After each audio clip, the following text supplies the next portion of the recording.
In this video, I'm going to go over how to use pivot tables. In this example, I have some sales data, and we're going to do it all without using any formulas.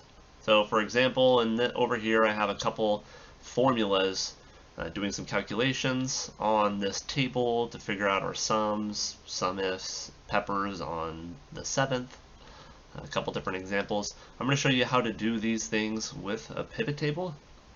So if you click in your table that has all of your data, and you go to the Insert tab and then click on Pivot Table, it'll pop up this window asking you what range of data do you want to use to create your pivot table.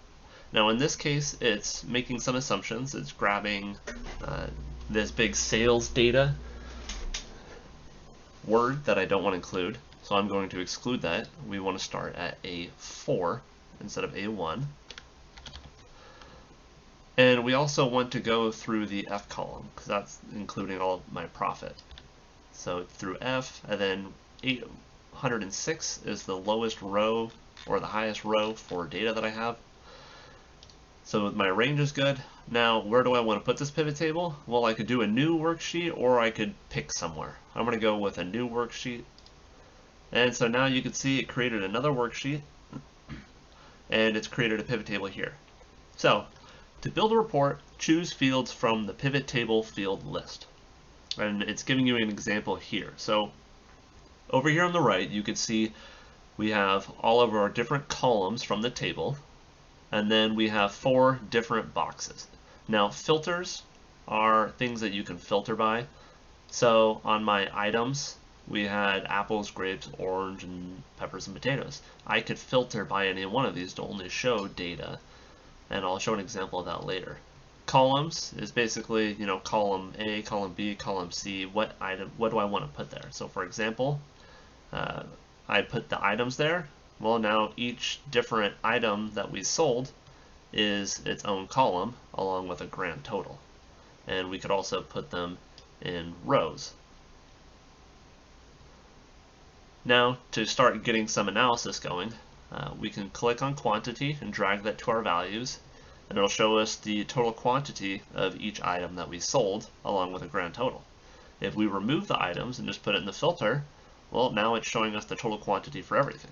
We could filter it down to any individual item to see the total quantity there.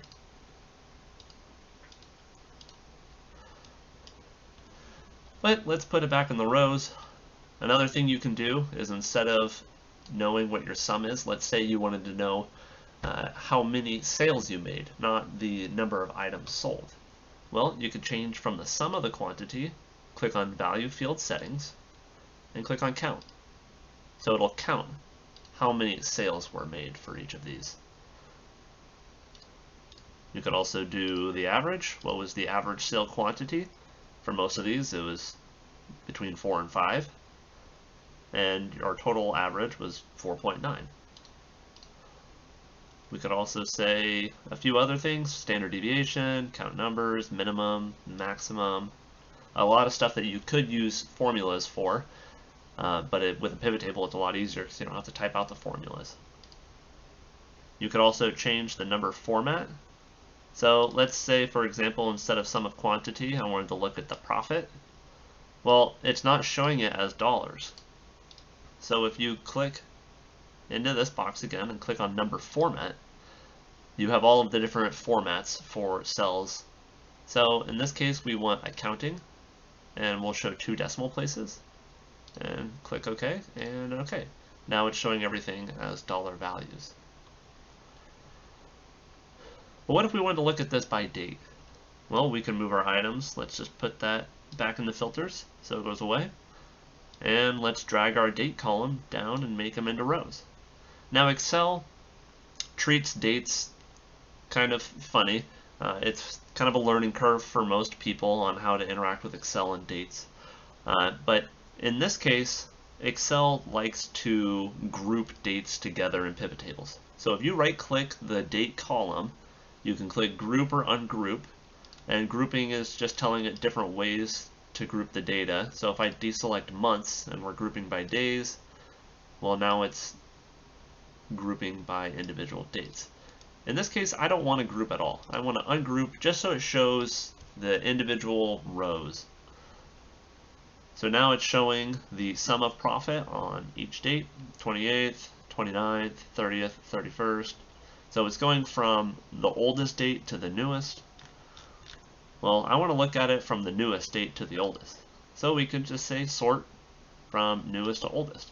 And now it's showing the most recent date in the data and what our profits were on each of those dates. What if we wanted to look at the highest profit dates? Well, we can click on this box, go to more sort options, and we could change which column we're sorting by. So I want to sort by the sum of profit. Now it's showing our highest profit dates, which the highest one was 5/13, followed by 5/30, 5/3.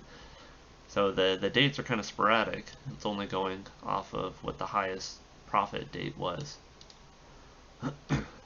You can also put this in graph form pretty easily by clicking Insert, Pivot Chart, and then we can select what kind of chart we want to do. I'll go ahead and do a line chart.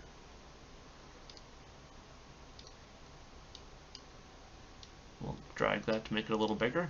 So you can see all of our dates. Now in this case it looks a little funny to sort it by profit, so we'll change the sort options and sort by date.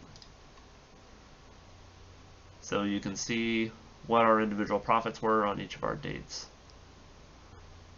Now we can also right click this and say add trend line, and it'll automatically default to a linear trend line. You could experiment with different trends, whether it's exponential, linear, logarithmic, polynomial, or polynomial of different degrees, power, moving average, and changing whatever the moving average is. So in this case we did a 5-day moving average, and we could format that line to be a little different. Maybe it's solid, maybe it's a really thick line, change the color a little bit so it's easier to spot. You can edit the title here. Now some other stuff that you can do in here is we can go back to group to mess around with the date. Let's say we're doing days and months. Well, now you can see that it's grouping by March, and you can also see it in the pivot chart. It's grouping by the different months, March, April, and it's also doing subtotals for each of those months. So you can select up here, Pivot Table Analyze, Design, and you can change the way that the pivot table is laid out. So we can change it to show in tabular form. So now it's added another column for the month. And we still have subtotals. If you don't want subtotals, you can say do not show subtotals. Now another cool thing that we can do is we can select back to our pivot table fields. We could put the item in our columns. And now we have a trend line, or sorry, a line for each of our different items that we sold, along with what their profits were on individual dates. You can click this and collapse, so that it's no longer showing individual dates. So it shows our total sales volume for each month. Then we can expand them all again. And another really cool feature in Excel is pivot charts will automatically be able to filter from the chart itself. So we can click on apple, or we can click on grapes, or grapes and orange. We can look at both. Now we can select everything. And there's some really neat formatting options that you can do automatically. Excel has a lot of pre-built formatting for charts that you can tinker with.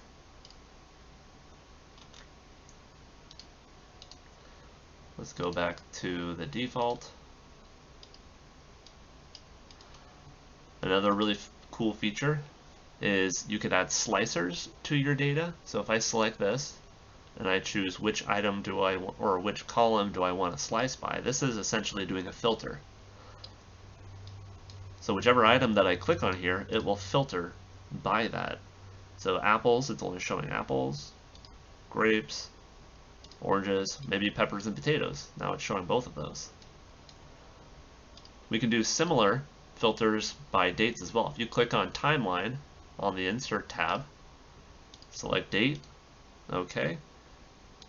Now here's all the different dates in the years that we have data for.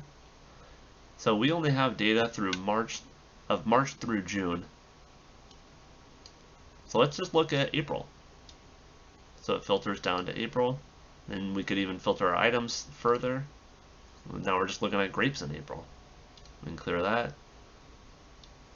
Maybe April and May. Or we could filter it down to quarters. Let's just look at quarter 2. Now we can see everything that we sold in quarter 2. Now we could also change this to be multiple values in the value. So we could look, right now we're looking at our total profit, but we could also look at our total quantity. We have both. Now this doesn't really work for our chart because our profit is such a significantly smaller value than our quantity. So I'm going to go ahead and delete that.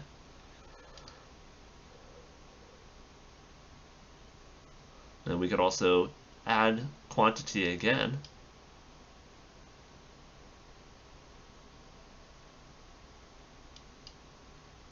We could also add quantity again and change that to be a count. So now we're looking at the sum of our profit, sum of quantity, and how many sales. So this is telling us the profitability on each of those dates, how many items we sold, and how many sales made up all of those items and profit.